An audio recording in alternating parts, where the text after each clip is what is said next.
Here's a question though. Are the Muslims going to get to Europe? Are they going to do to Europe what the Nazis did to Europe? I don't know, but they're not going to get to America.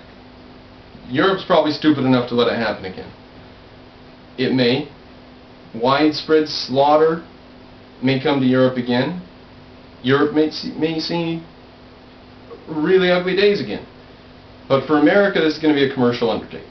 It's going to be an enterprise that we will solve. Every single issue and every problem that comes up, there will be 10 people offering solutions, and 2 or 3 of those will go forward, and the best one of those will win out, and we'll go forward from there. And this will just be like any other undertaking of a great free nation. We will do it. You have to explain how slave societies accomplish anything. Russia, at least, was fixated on science.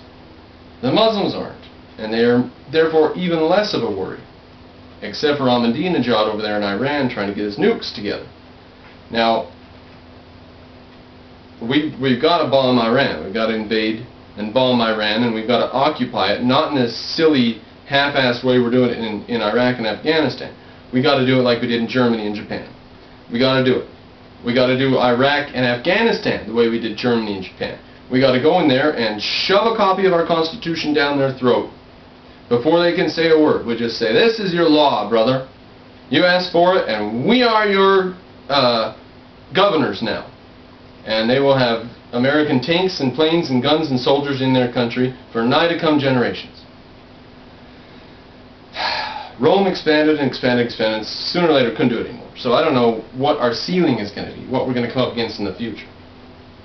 But as long as America's still growing, as long as we still have an iota of freedom and energy, we're not going to be taken under by savages who prey.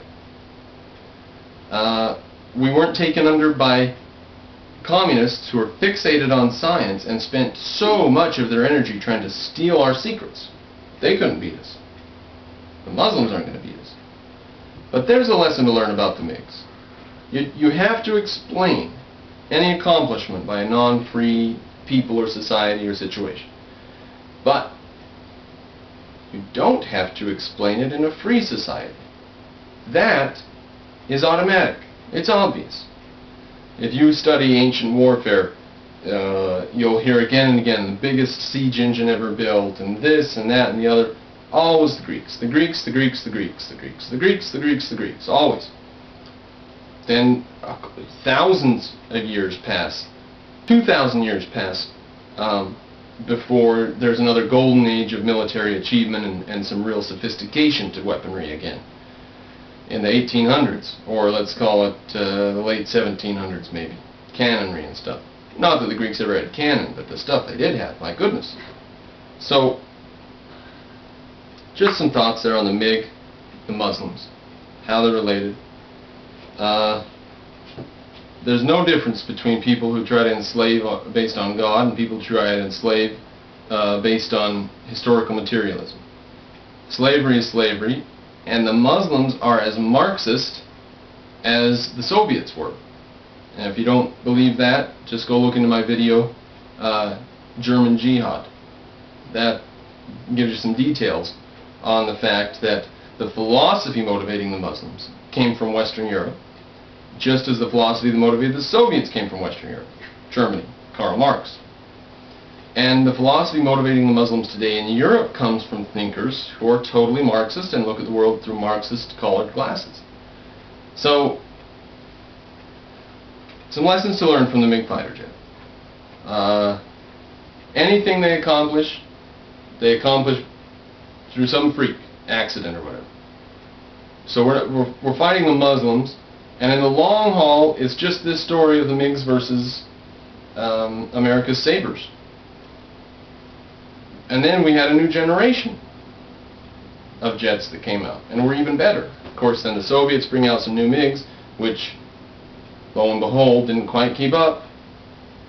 That was the whole story of the Cold War. They were just trying to steal our secrets, and everything that they stole from us and finally got hold of, we already had one better either on the drawing board or already in our pocket ready to go into production or in production. Again and again and again that was the case.